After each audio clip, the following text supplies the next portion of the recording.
Good morning. It's New Year's Day 1982 and this is Television South, TVS, the new independent television company that's proud to serve both the south and southeast of England. To begin with, we bring in the new with, for the first time, our symbol, which will soon become very familiar.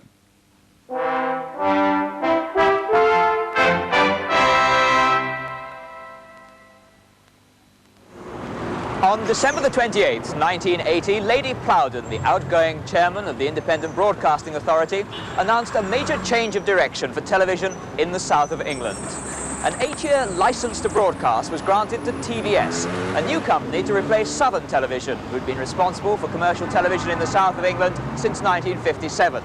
So here we are, a brand new company, and we had just 1 year and 3 days to recruit staff, to buy and build studios and equipment ready to start broadcasting today.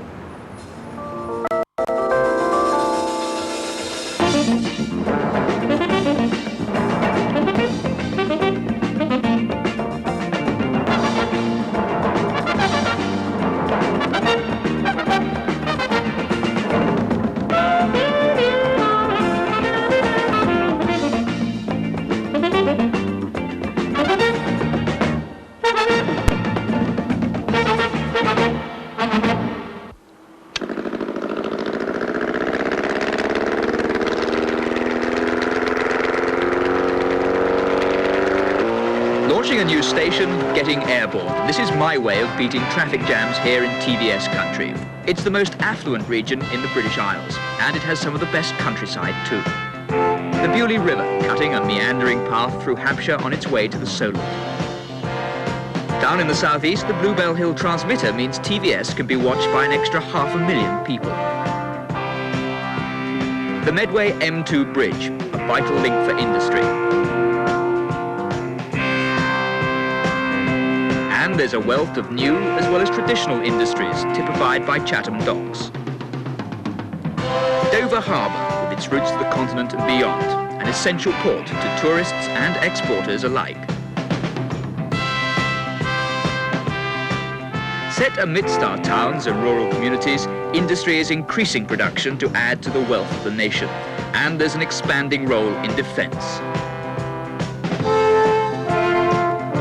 With high technology has come nuclear power at Dungeness. Beachy Head, as well known a landmark as the White Cliffs of Dover. With the popularity of sailing, the multi-million-pound Brighton Marina has eased mooring congestion and brought even more visitors to the town. While Brighton's ultra-modern conference centre is already taking bookings for 1992. The West Pier is a timely reminder of Victorian and Edwardian England, which contrasts with the bizarre Brighton Pavilion. Rich in heritage, the region has 50 stately homes, plus outstanding castles like Arundel.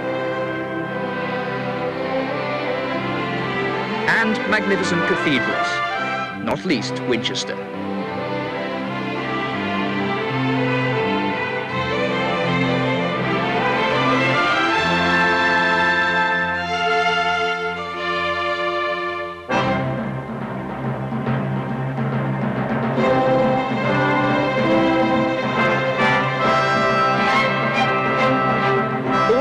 A tremendous region for TVS to cover, from our studio centres in the southeast and here in Southampton, where for the first time, thanks to my glorified egg beater, I'm actually on time for work.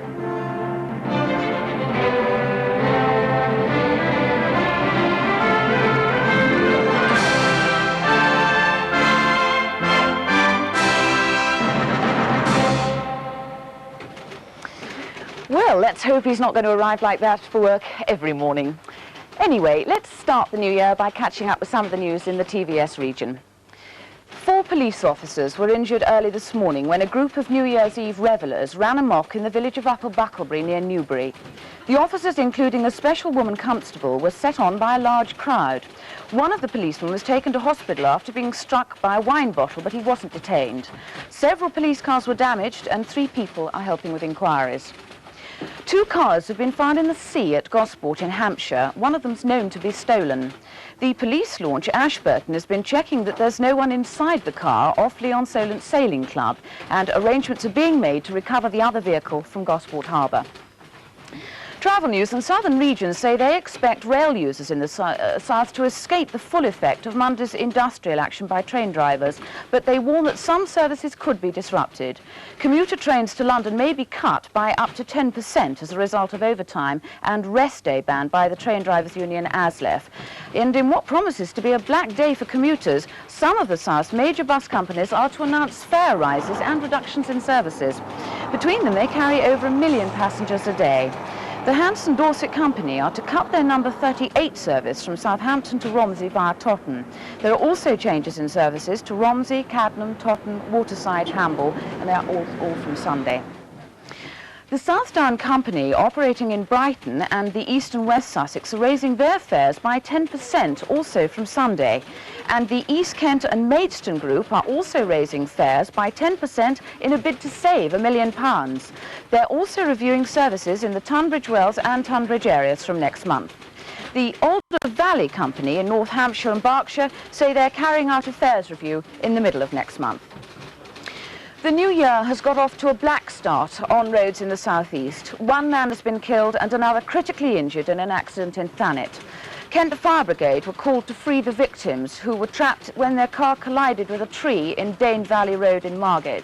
And an 87-year-old man has died in Hastings following a road accident at Northiam.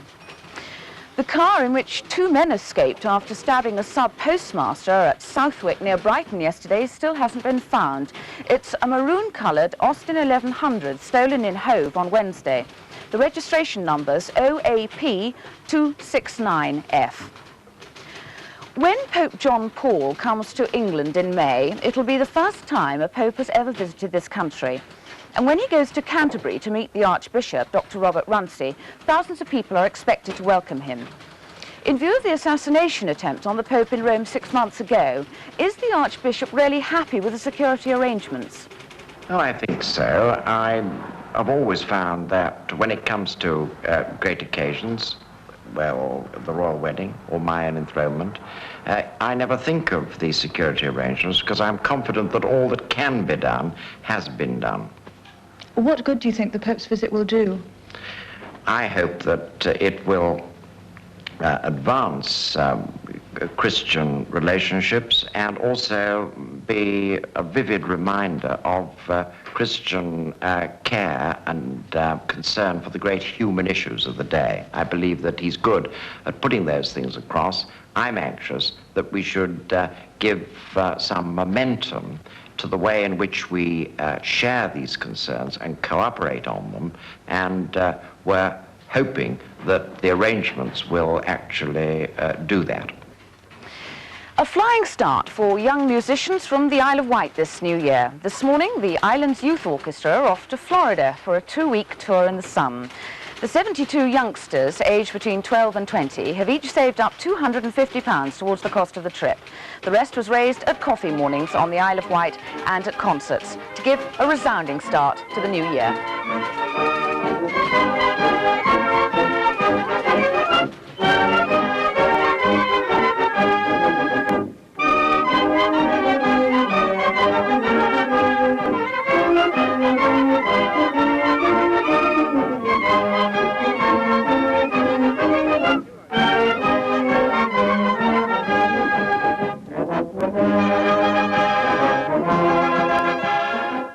Chris Pollard there in our Southampton newsroom.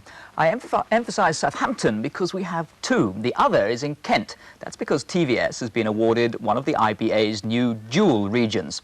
Let me explain. There are two geographical areas of the country, but serviced by one ITV company. In our case, the southeast of England and the south. Each has its own studio centre capable of beaming programmes to its own area, or, as with this programme, to the whole of the region, the southeast and the south. My role with TVS is to present the nightly news magazine Coast to Coast from our studios here in Southampton. In the southeast, I think you may just possibly have a rather more attractive deal. Thank you, Khalid, and a happy new year from all of us here in Dover. In the southeast, we're feeling a bit like pioneers setting out to conquer new frontiers. Our home for the next few months is Dover, where everyone's been working round the clock to install new equipment and to have everything ready for today. By the end of this year, TVS will have ready a £16 million studio complex at Vinters Park in Maidstone. When it's complete, it will not only be the home of Coast to Coast, but also provide the latest facilities for light entertainment and drama production. And it'll make the South East the home of one of the world's most sophisticated television studios. Television, of course, has its roots in the cinema, and there's a certain poetic justice in turning Gillingham's old Plaza Cinema into a television theatre. It's been converted over the last few months to serve the Medway towns, and will be the home of our afternoon programme, Not for Women Only. Our children's programme on Saturday mornings will also come from Gillingham.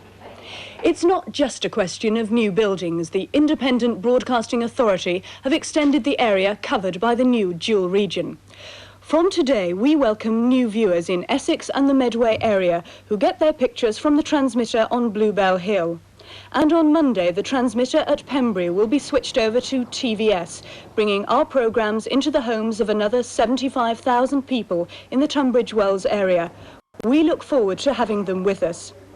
And to make sure we give them the service they deserve, TVS has set up a network of more than 40 correspondents in the South East to supplement our reporting teams at Maidstone, Brighton and here in Dover. Now back to...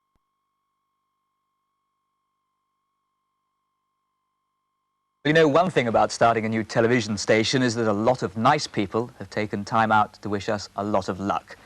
Here are just a few of them. Well, I will be keen to get to know you and keen to do all I can to help because obviously it's the major way of communicating with people. And when I go to parishes and when I go to schools, people say, oh, we've seen you on television. So naturally, I take it very seriously and I wish you well. TVS. Now, what do you know about TVS? It's the news programme. It's the Transvestite Society, I think, isn't it? Pantomime act. It's a news programme, isn't it? I live right on the border area, more or less, in Kent, so I don't get Southern at the moment, but I may get TVS, so that's quite interesting for me. And if that is so, then I hope that I'll get more local news. TV what? TVS? Yeah, TVS. Yes, I've heard of TVS, yes. Television Supreme, it means, does it? What does TVS stand for? Oh, what does it stand for? Sorry. I hope you're going to get off to a great bang, and, you know, and I hope you're going to employ me, and I'm not just being nice to you because of that, but I think that we could do with it, and I think it would be a boost to the South. And what do you think of news programmes? I like regional ones. I think they tend to have an uneven balance. Too often it's just the bad things. If they had a few of the humorous things that took place regionally, it'd be good too. And I think we need entertainment. You know, I think people really do need entertaining in these heavy times. It's going to be a great sporting year. And I'd like to welcome TV South because their sports coverage is going to be a real knockout. So watch it. Let's wish everybody a happy and prosperous New Year. Hear, hear. Seconded. Anyway, I hope you all have a lovely New Year and a peaceful one, and a nice world for the children to live in. You're going to have a very good year. Yes, you are. It's a very good day, probably. Good luck and lots of success with your new programmes. I'd like to work for you. Well, wish TVS every success down there. We've got a marvellous area to cover and everything. I do wish you lots of success, and I wish everyone a very peaceful and happy New Year. I happen to have here, see, you can tell it's rusty. It's like me and my jokes. Anyway, so I just raised that little glass and I'll say the best of luck to all the viewers. I hope it'll be a big success, your TV thing, as South thing, is it? Yeah. And I hope I'll be on it. So to all the viewers, a very happy New Year. All you wish yourselves and the very best of luck. Good luck to you. Oh, nothing in it, look. Well, we'll try and fill it for him at some stage. Those are just some of the famous faces here in TVS country, and it's very nice to have their good wishes this morning. Well, there's fame, too, for the children of the Pestalozzi village at Settlescombe in Sussex. Just before Christmas, they produced an album of popular songs, and now for us, on this special day, their version of Morning Has Broken.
Beautiful.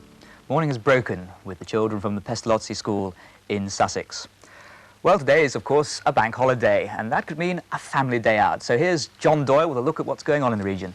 John. Thank you very much. Well, it seems a very drastic cure for any hangover, but it seems several people will be hurling themselves into the sea today. At Sandown Pier on the Isle of Wight, for example, the local swimming club are staging a splash-in and fun morning, and anyone who fancies a first dip of the year should get there at about 11 o'clock.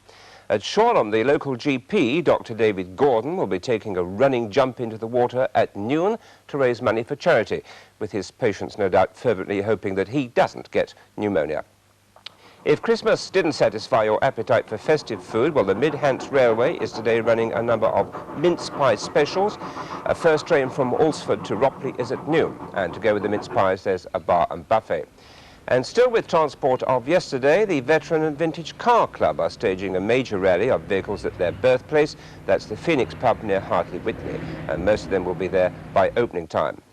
On to real horsepower, and it's a busy day for hunt supporters with traditional New Year's Day meets of the South Dorset at Dorchester, the East Sussex Romney Marsh at Littlington, and the Old Surrey and Burstow at Horney Common.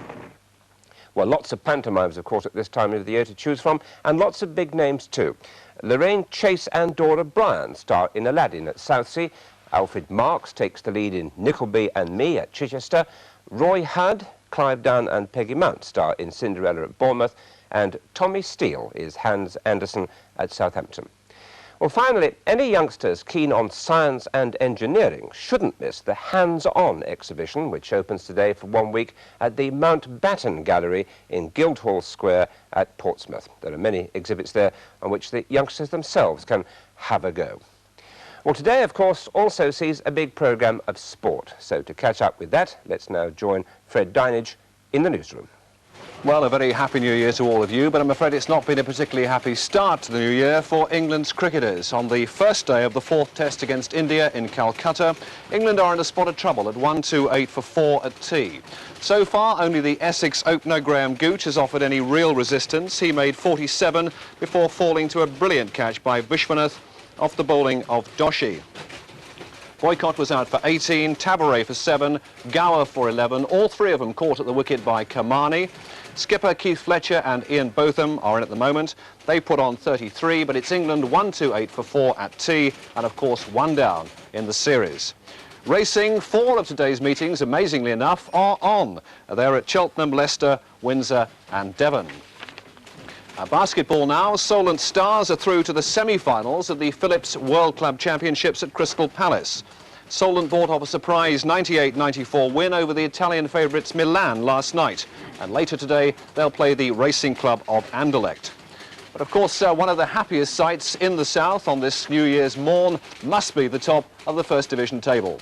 Look at Southampton, in second position there, just 1 point behind the leaders Manchester City, and with a game in hand. And that's the highest they've ever been in their 97-year history. So what are manager Laurie McMenamin's hopes in the exciting months ahead? Well, for the club, I'd like to see the club win something again. I'd like to go to Wembley. I think it's a lovely trip to Wembley, and it's it changed so many lives, you know, in this area, Fred. You were part of it at that time, and we can all remember what we did that day and where we were. Shannon, nice touch again. Carry on. Oh, look at this. Bobby Stokes. Hit well. Oh, he's there! Stokes has put Southampton in the lead. A great break there for Southampton. Peter Rodrigues, the cup for Southampton. That brought it home to me, the impact that football can have on families and areas. It changed a lot of lives in the club and around about. So that would be nice. But to win the First Division would be my supreme hope for the football club, because it's never been done before. Laurie McMenamin, after it'll be all right on the night. What a relief to find I can still say the name. Well, if Southampton do win the league, it'll be the first time the title has come south since 32 years ago when Portsmouth won it. Tomorrow, though, the FA Cup, Southampton go to Leicester, and of course Brighton go to non-league Barnet in the Alliance Premier League. We'll have a